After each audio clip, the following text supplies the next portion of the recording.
Same hull, same layout, same playstyle. Is the I-56-44 just a cash grab? Let's dive into it. At first glance, the numbers might look different, but here's the thing.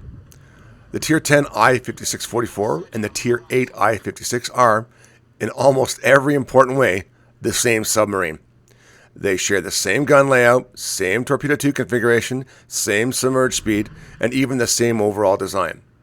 The I-56-44 has slightly more HP at 25,600 compared to 24,200. It's a hair faster on the surface and turns a bit tighter. And when I say a hair, 1 knot. But these are minor bumps. The real red flag, these small stat differences, could easily just be baked into the Tier 8 balanced update.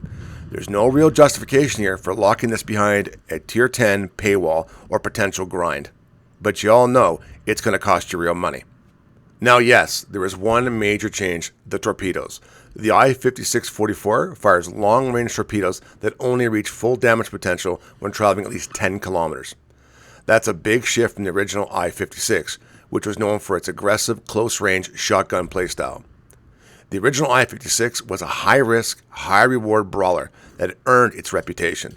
But this new iteration, it's playing from safety, it's 100% passive, and worse, it strips away what made the I-56 fun to play in the first place. The only other real difference are in the consumables. The I-56-44 picks up submarine surveillance, reserve battery unit, and of course a main battery reload booster. So what, for a deck gun? Useful, sure, but revolutionary? Not really. These consumables could have easily have been added to the original I-56 in an update, especially since Wargaming is no stranger to tweaking premiums post-release. So why lock them behind a new Tier 10? That's the question I want every player to think about. And the worst thing about this submarine, if I'm being completely honest, instead of having about 2.5 minutes roughly with the I-56 from Tier 8 for battery life, you're now down to 90 seconds. That's right, 1.5 minutes. And with the module it takes to actually reload the battery, you're looking at 3 minutes to get the battery back up to full health.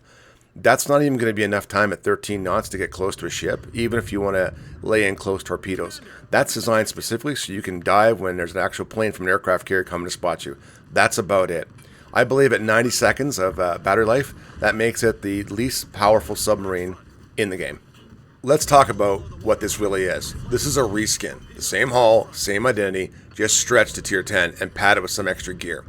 And while the I-56-44 is still in testing and things could change, the current state makes it feel like a cash grab or a grinding grab, but most likely to be a cash grab.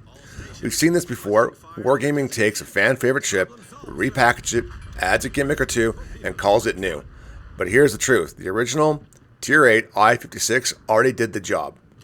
Not so much after the nerfs, but that's what it was for. And it did it with more personality and more risk and more fun. So, should you care about the I-56-44? Honestly, not unless you're a hardcore collector, which would be on me, but I'm debating whether I'm actually going to get it if I had to pay for it with doubloons, which is real money. If you already have the Tier 8 I-56, you're not missing much here.